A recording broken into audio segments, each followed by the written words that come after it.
My name is Taryn Shipley, and I'm a healthcare process improvement consultant. I work primarily with healthcare organizations that use Epic. It's an electronic health record. So when you go to the doctor's office, they type all the stuff in the computer, and I help them streamline that workflow. So knowing my background, keep that in mind during the presentation.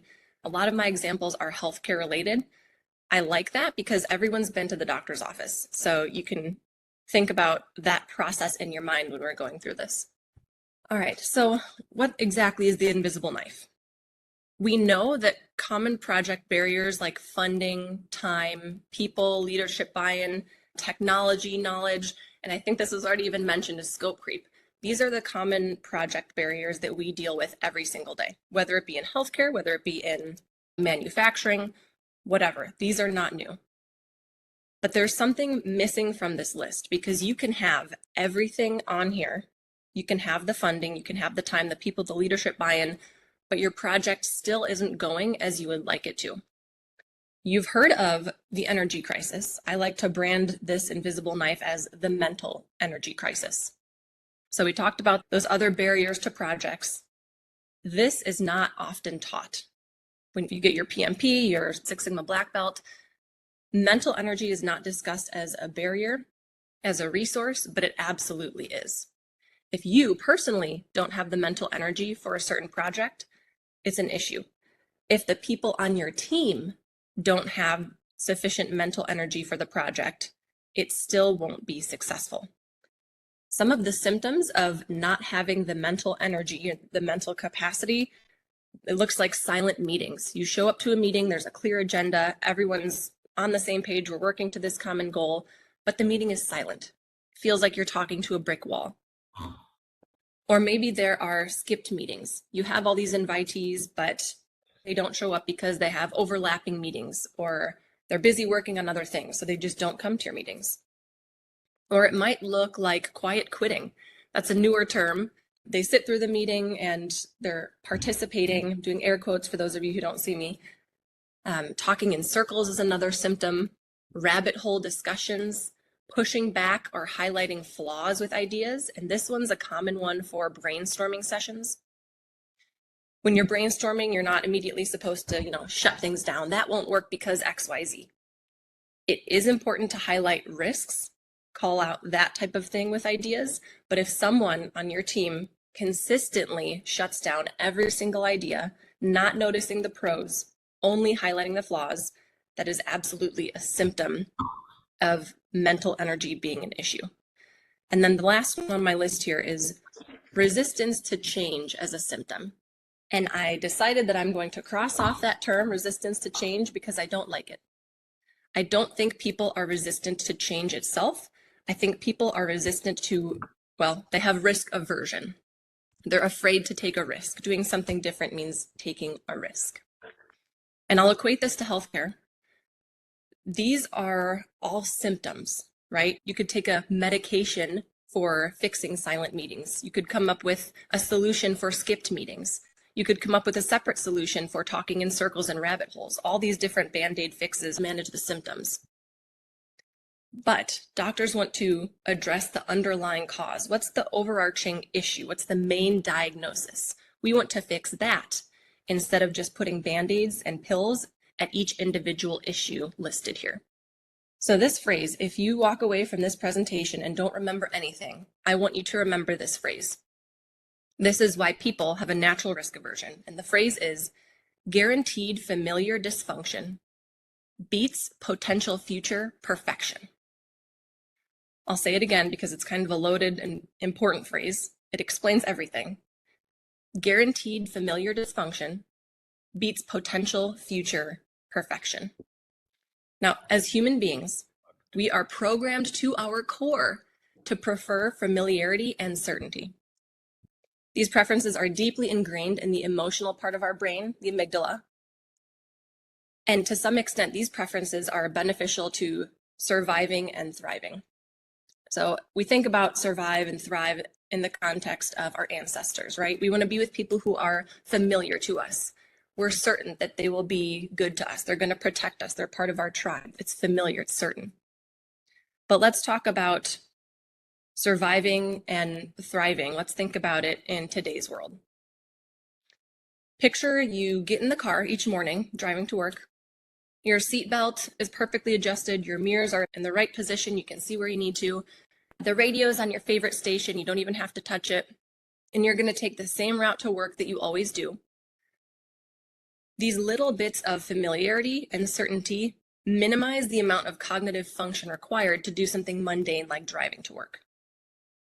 There have been times when I get in my car and I drive somewhere and I come to and I'm like, wow, I wasn't even paying attention to where I was going. It's just you're on autopilot.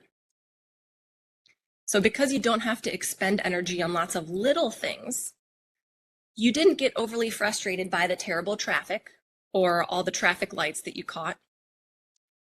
Imagine if you had gotten in your car initially and it was your spouse's car. So your knees were hitting the steering wheel, the mirrors were positioned incorrectly, the radio was blaring opera music. Apologies to those who like opera. And the car didn't start the first time. You eventually got it to start and you're on your way, but how would you feel if you hit traffic, it was making you late? Would you have the mental capacity to have patience? Or would you get more easily frustrated after already having dedicated so much mental energy to addressing all of those other things? And you'll notice that I'm starting to use the word energy quite a bit because that is the common thread here. We have a natural aversion to increased energy expenditure. We want to do things that are easy. Our brains are already overloaded in today's world. If you think about all the inputs you're worrying about work. You have kids, you see news, you're worrying about your social media accounts, you're listening to music, you see and hear commercials on TV and on the radio. Everything's competing for our attention, our limited mental. So I have a picture here of Steve Jobs. I'm sure you all know him, but my mentality is to be like Steve. He's a great example of how to hack this concept of mental energy and mental capacity.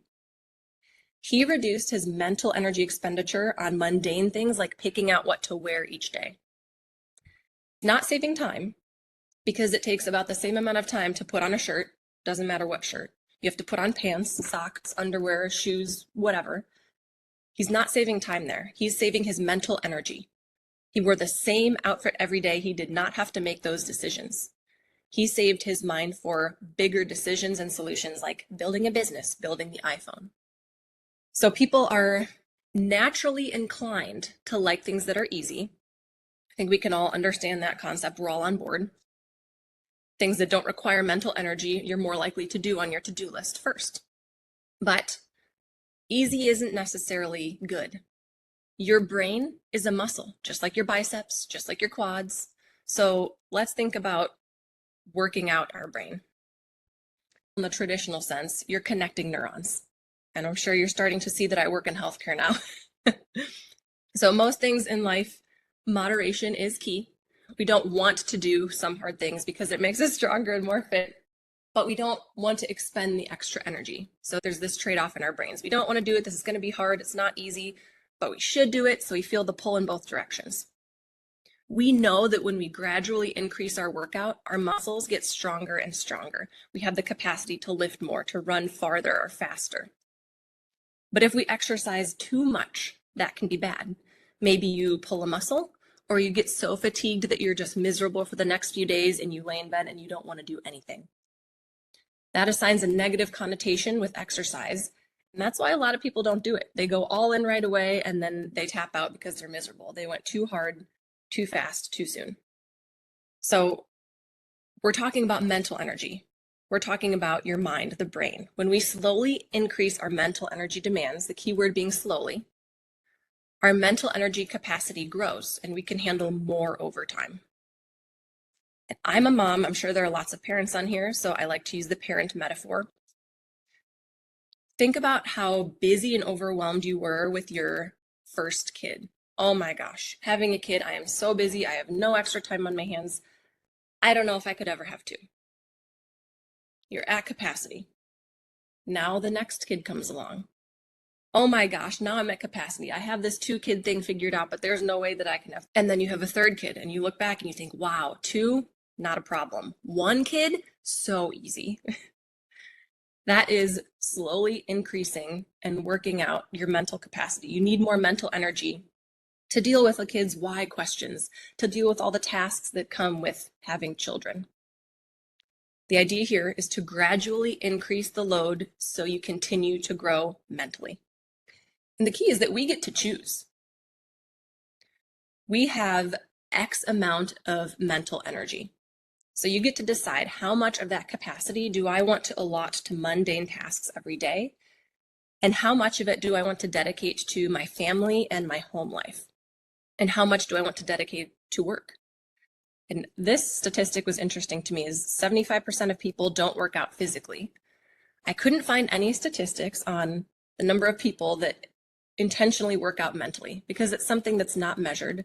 It's not talked about. It's hard to measure. There's no mental energy gym that you go to. You can't really just cross it off and like check a box off your to-do list. That's not how it works. So what are the steps to mentally working out? What does that look like? The first step would be an awareness of your current mental capacity.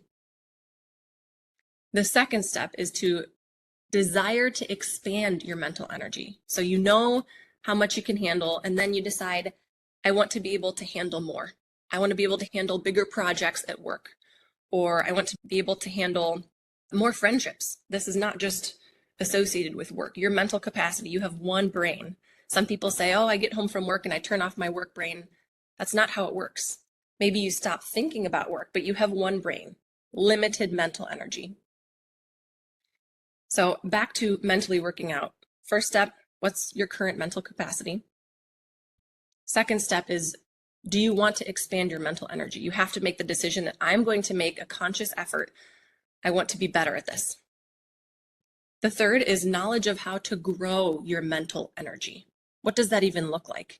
If you want to work out your muscles, you look up a YouTube video. How do I get bigger biceps? But how do you grow your mental energy and your mental capacity? The fourth thing is a strategic minimization.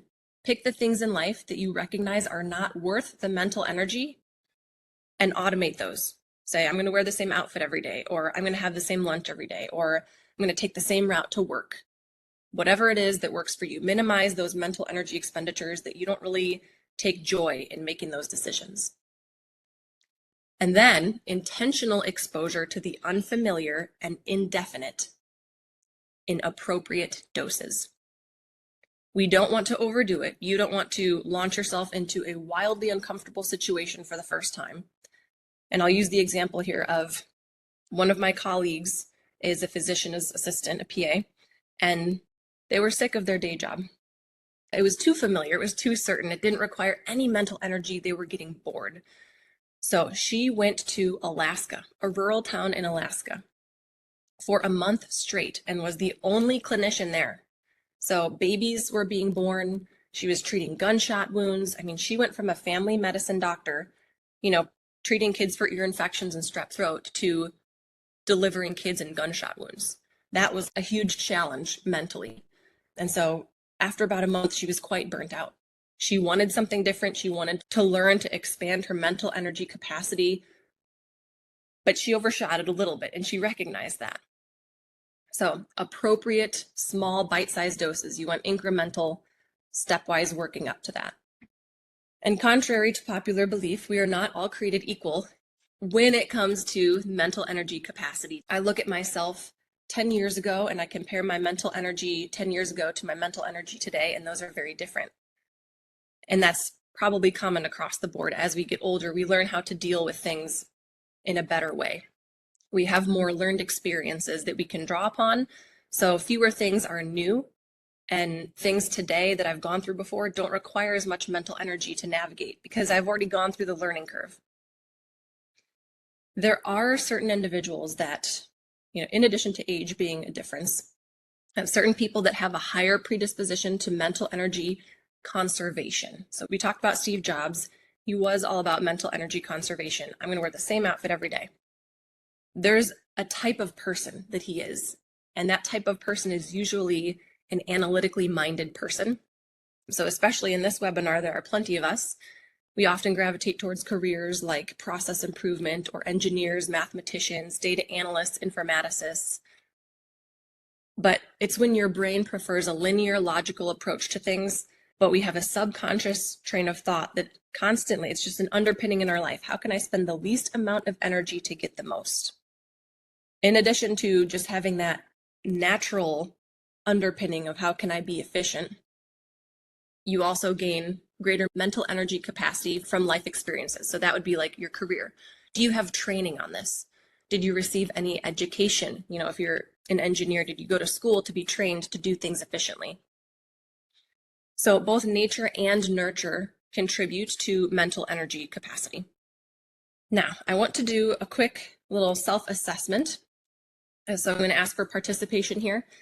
On a scale of 1 to 5, what is your mental capacity? And it's not just like, oh, I'm really smart, I'm going to give myself a 5.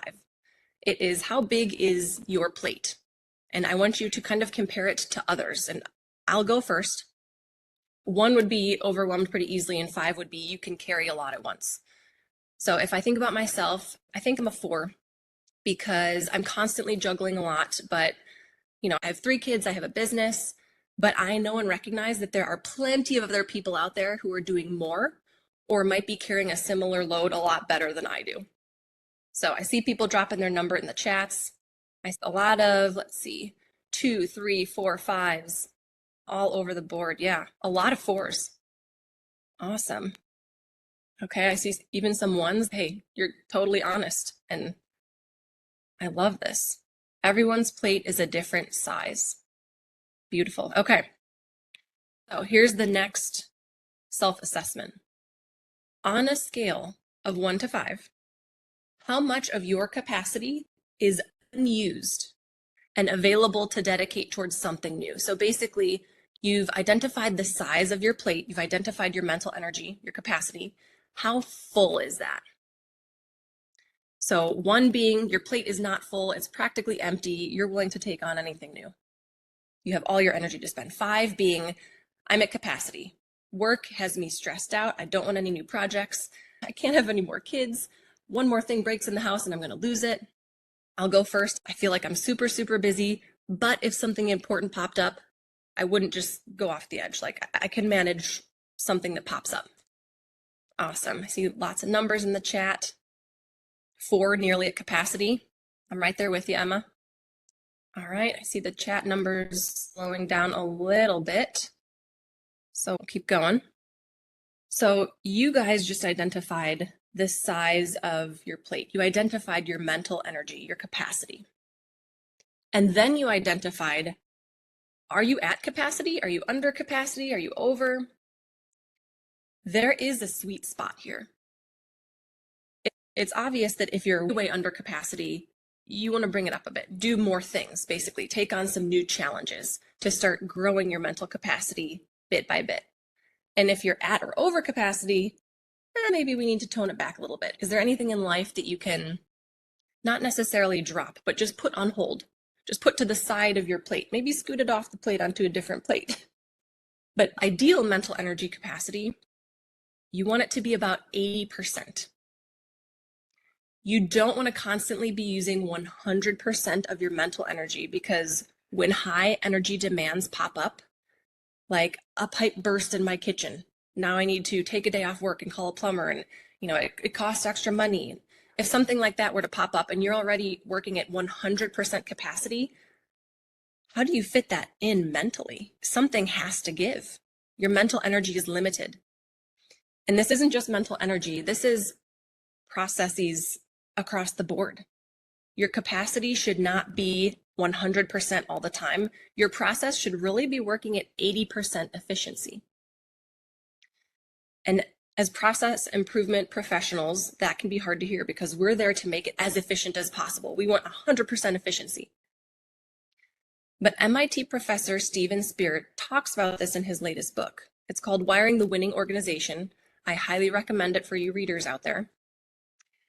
And that extra 20% that's not occupied right now, you're allotting that to deal with issues. So that extra 20% of mental energy, It's protected for problem solving, for innovation, for pop-up issues. And again, this is not just mental energy. This concept applies to all processes.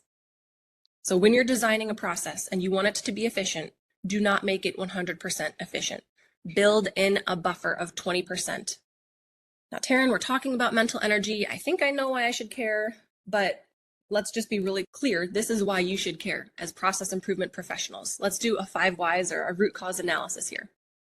Our job is to implement change. It's to improve processes. That includes people.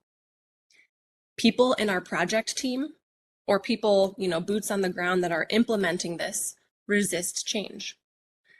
If we can understand why those people are resistant to change, then we can address the root cause instead of those band-aids that we talked about for those symptoms earlier. So change means a loss of familiarity and certainty. People are resistant to change because they have limited mental energy. I'm going to give a project example. I work in healthcare. I work with physicians, nurses, PAs, nurse practitioners. I was working on a project, and there was one person in particular that was very resistant to implementing this new workflow. It was very clear that the new workflow had a reduced number of clicks for documentation, which is a good thing, that's favorable. The workflow was streamlined. I mean, you document out the current state process and the future state process, and it was clear as day which one should be used. The future state was just clearly better. It resulted in better patient care, greater revenue for the organization. And I sat down and I was thinking to myself, why on earth can I not get through to this person? They are so resistant. And I knew it wasn't resistance to change. It wasn't risk aversion because we had proven that this was a very safe new workflow. It was truly because they did not have the mental energy or the mental capacity to deal with a new workflow. Instead of on autopilot, like you're driving to work on autopilot, instead of autopilot clicking on where to document and just autopilot doing what they've always done because they've always done it that way, they had to actually stop and think and remember and make decisions of how to do things differently. They didn't have the mental energy, the mental capacity. And I connected those dots because I got to know this team member on a little bit more of a personal level. So I was able to identify, wow, this person has a lot going on at home. Maybe they're at capacity. Like they have tons of projects at work. They're at capacity at home. Their brain just like, it's not a good time to involve this individual in this project. And that's hard because sometimes your project team members have to be who they have to be. If they're the only person in the organization that really knows how processes work and they need to be involved, it's really tricky. So what can we do about the mental energy limitation for others? We know how to fix our own. We have control over that, right? We just went through the self-assessment of how big is your plate? How full is your plate? You can't really force others to go through that. You can't do the work for them. So step one is just identifying the issue. Is this person giving issues to the project because of mental energy? Like, is that the root cause? Is that the diagnosis? You can't fix anything if you don't know what's broken, right? So identifying it is step one.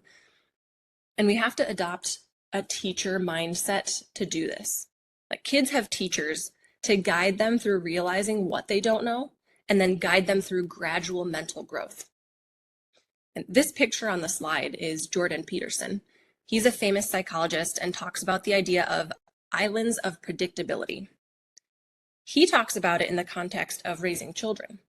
We all know that kids are sponges and there is so much to learn around them. Like their mental energy gets quickly depleted and then they have a meltdown when they've hit their limit. I know this very well because I have a 6-month-old, a 2-year-old, and a 4-year-old. But we don't ever outgrow those mental energy limits. Our mental energy capacity typically gradually increases into adulthood and then it kind of plateaus and then it decreases as we get older. Because as we gain these new experiences, we're learning how to deal with things. Okay, you've reached adulthood, you're kind of stagnant, you have things figured out, you have your habits already established. And then you reach a stage where you're not dealing with too many new things anymore. So your mental capacity, it starts declining. Your mind's not being challenged as much. And when we're talking about working out muscles like biceps, triceps, if you don't use your muscles, they atrophy. Your brain is a muscle, and its version of atrophy, it's not that it's getting smaller, but it's doing something called synaptic pruning. There are connections in your brain that you strengthen. The more that you think about complex topics or learn, you're building these synapses, these connections. And when you stop using those synapses on how to learn things, they shut off, they disappear. Your body dissolves them. It's synaptic pruning. So outside of providing education to these people with limited mental energy on our teams, we can't do the hard legwork for them. We can't expand someone else's mental energy capacity, but we can create islands of predictability. These are routines and structure around certain parts of life that we do have control over. So we have control over that part of their life where they're involved in our project. It might be a very, very small part, but we do have control over that. So we need to do our best with that little tiny piece of control. This looks like sending out meeting agendas in advance, creating and documenting certain standards and processes, and calling out what won't change when we're doing a process improvement project. We're quick to call out that, hey, this isn't working, here's how we're going to change it. We need to call out, this is what is working and what we're not going to change. Because when they hear that, they feel safe, like, okay, this is familiar, this is certain, I know this. They're not on high alert anymore. And we can also be mindful of introducing change in a stepwise function. So remember, small incremental changes are less overwhelming and compound to be just as impactful, if not more, than a complete process overhaul. So these smaller change bites are more digestible than a huge meal. And it's just like working out your muscles. You're not going to go to the gym tomorrow and run 10 miles on the treadmill if you've never run. You're going to start small. You're going to do half a mile, and then a mile, and then 2 miles. Tiny bite sizes working up to it. So let's do a quick recap. We talked about common project barriers. It can be funding, it can be people, it can be time, it can be money. Then we talked about what is the invisible knife. It's mental energy. And today, with the overload of information that we have coming at us, there is an absolute mental energy crisis. We are here all about people quiet quitting and burnout. It's become almost praised, like the hustle culture, to the point where it's a little bit toxic. And then we talked about the phrase, guaranteed familiar dysfunction beats potential future perfection. People prefer what they know and what's working today because it doesn't require any thought. It's familiar, it's comfortable, they don't have to think about it. They would prefer that over the unknown future because that requires a lot of mental effort. There's a learning curve there. Then we did self-assessments. So you guys thought to yourself, how big is my plate today? Like, how much could I handle? What is my capacity? And then we talked about, here's your plate size. How much of it is full today with work, with family, with all the things? Like, how much room do you have on your plate? And then we talked about 80% capacity is actually perfect. 80% capacity is most efficient. It's not 100%. And that ties back to not only your mental energy, but all the processes that you work with on a daily basis. Then we talked about how to increase your mental energy capacity. You realize your capacity, you recognize how full it is. How do you make your plate bigger so you can handle more in life without being stressed? And then we brought it back to, this isn't just my mental energy. This is used in work, and this is how we can impact others. Help be a teacher to help others in my arena, others at my workplace, make their plates bigger and understand to not fill their plates 100%. So that's the end of my slides and presentation. We do have some time for Q&A. I am pretty active on LinkedIn. That's my social media of choice. So if you guys want to add me on LinkedIn, I have a QR code here that you can scan and we can connect. And feel free to message me as well. So I am going to turn to the chat and see if there are any questions. Taryn, I gotta say, fabulous job here. So apologize for not being there at the start of things, but I'm on the road and the dog ate my homework somewhere along the way. I don't know what happened. But I had to reboot a couple of times and we're back on track. I did actually send this out. I'm glad you did this because nobody does that. But I did put the link to your LinkedIn in the chat. So okay, perfect.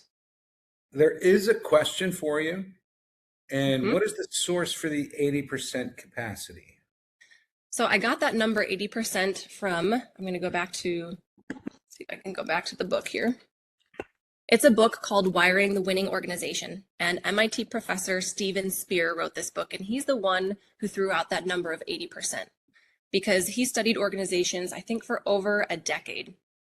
And what he found was he uses a factory example, and that a factory was operating at 100% efficiency. And when something broke, nobody was available to actually address the issue. So everything came to a screeching halt. Now, when people were at 80% capacity, if something broke, people had the opportunity, the time, the mental energy to go fix it in real time. So they didn't have to shut everything down, figure out the issue. It's giving people that space to solve things in real time. Jacqueline, what are other ways to increase mental capacity that are less of a commitment than having another child? Yes. This might look like taking a course, learning something that you don't know. It might look like learning a language, learning an instrument, taking on a project at work where you're not really the subject matter expert, but you want a challenge. It could be a side project, and you could start a side gig, like a side hustle for making money. It could be anything that you're not comfortable with, anything that you're not an expert in, something you don't have any experience in. Let's see, if you identify mental fatigue in your organization, how can you communicate this up to management? AKA too many projects going on, few people. Great question. I would show management the picture, and I should have included this in my slides, I apologize, but there's a picture of a big circle in the middle, and you can have one big arrow going in one direction. And you get really, really far with that one arrow going in one direction. Or you can have lots of little arrows pointing in lots of other directions. And this indicates that here's your focus. You can break it down and make a little bit of progress in lots of different directions. Or you can have one main focus, one clear priority, and go really far with that one initiative. I would show that to executives and leadership and say, hey, we are all over the place. We have all these priorities. We're stretched really thin. Everyone's going in a different direction, different project, different goal. If we really rein it in and focus, we can go so much further. And that visual is, I've found to be very impactful when you're communicating that to leadership. All right, next question.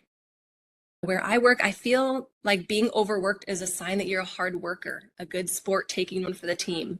I fear that if I go to 80%, even if it makes sense for me, I'll be seen as lazy. This goes back to the hustle culture that we're in today. I'm right there with you. There have been many times in my career where I start at 80 and I creep up because I want to take on just one more thing. I want to impress just one more person. If I do this extra work, then maybe I'll get a promotion. But at the end of the day, it's obvious when you're overworked. Like, you can be good at hiding it for so long, but there comes a point where you're not producing your best work if you're giving 100% or 110%. And what I mean is, I come up with my greatest ideas when I'm not stressed. Like, I'll be in the shower singing and I'll say, oh, I know how to fix that problem at work. My brain was not stressed and overloaded. You'll solve problems a lot better. You'll have better solutions. You'll solve problems more quickly if you're at that 80%. So surprisingly, I've noticed that when I prune back, when I go from 90 back to 80, nobody notices. You start letting the little things go that aren't high value, that aren't high priority. I encourage you to intentionally drop the ball on something that you think is low value. Because if you think it's low value, it probably is, and other people have already forgotten about it. We see this with reports sometimes, Taryn. You know, it's like somebody creates a report every month and they don't ever hear anything about it. And I have said, don't do it. See what happens. If nobody asks, try again next month. That is exactly what I teach as well. Now, that's not for every task you don't like, but And it's not about not liking the task. You can't just not do what you don't like. It's about like if something is low value, or I say that to my clients all the time. They spend so much time and effort in reports. I'll use that as an example because pretty much everyone in business has used a report at one point or another, so it's relatable. But if you're spending, 3 hours on a report, don't send it out 1 month. And the worst case scenario is someone says, hey, where is that? Great, you know that you are adding value. Keep doing that. If no one asks about it, stop doing it. It's not adding value. Emmanuel says, I got a dog last year and it noticeably increased my mental capacity. The little things don't bother me as much anymore. Isn't that funny how just one different thing like getting a dog can help your mental capacity? AI is coming up in the chat. When we talk about AI, I think of skill atrophy. So when I started posting on LinkedIn, I would manually have to type out everything. I would manually have to do the formatting, and I would have to manually post it before like the schedule functionality came up. And now that you can use AI to help you format your thoughts, if I have to format them manually, it takes me longer than it used to. Like I was in a groove. I was doing great with it. So yes, AI lowers it makes your plate smaller, basically. I encourage using AI. I use it on a daily basis. There are some great things to use AI for, but only use AI for things that you're willing to see skill atrophy on. So like writing a LinkedIn post, not a big deal if it takes me a little longer. But if your core job, your core function is dependent on you being able to do something and you are 100% outsourcing that to AI, just be mindful of that atrophy, that skill atrophy. Will the recording be available?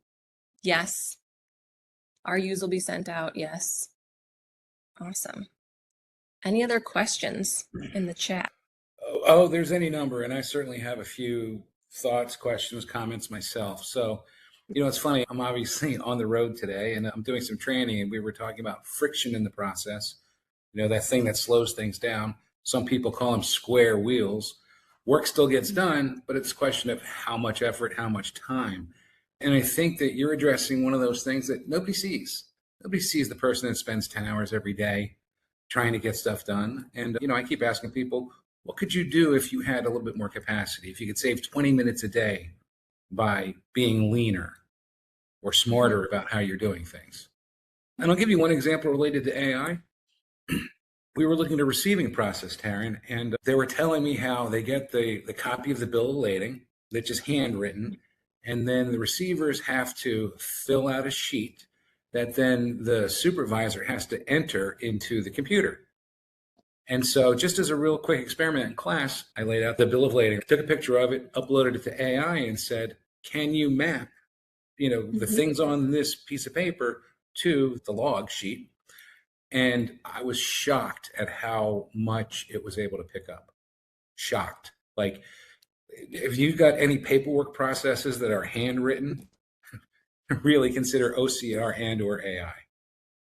Yeah, and that's a great example of we should absolutely use AI. That doesn't cause skill atrophy. Like data entry is not a strong skill that you really want or need, right? So I would use AI 100% in that situation. Another example that he gives in the book is a rowing team. So this rowing team, everyone was working so hard, so fast. They were practicing every day for hours and hours, but they still weren't winning. They didn't slow down and take the time to learn a new technique that might be better.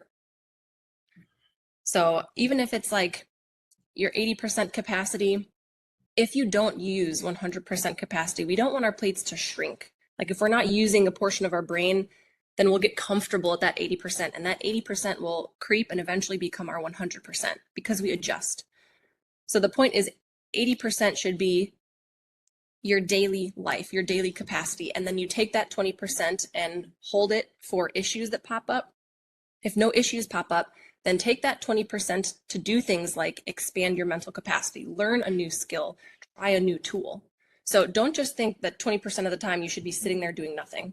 That 20% of the time you're still using, you're just using it in a different way. People often say that they're at capacity their mental energy, they have no more to give, they're burnt out. But then if I stop and ask, what are you doing for yourself? Like, are you doing anything enjoyable or fun in life? Are you doing any hobbies? And the answer is like, no, I don't have time. I'm so busy, I can't fit in anything else. But it's funny because if your hobby is like, let's say you play guitar, if you listen to a podcast or watch a YouTube video, just prop it up in your shower, giving yourself that little time to like learn about that hobby and do what you enjoy, you might find that that actually increases the size of your plate. Like you can handle more of the yucky stuff that you don't want to deal with if you're doing some of the good stuff that you really love. Somebody said, by the way, this is the best SQ presentation of 2025. I'm not sure if that was all SQ. Hey, I'll take it. That's right. It puts you in pretty rare places. So that's good. Taryn, thank you very much. I'm looking forward to seeing you not in 2026 on the conference schedule, but I got to believe that you could do this at any conference you choose to in 2027. So I'll be looking for you then. All right. Thanks, Manny. So, folks, really appreciate you being here for yet another webinar. I think I've said this before. If it weren't for you, we wouldn't be doing this series. So thank you for supporting us in our efforts. Then what I'll say is good morning, good afternoon, or good evening, wherever you're coming in from. And I hope you enjoy the rest of the day and get started at least thinking about boosting your mental capacity.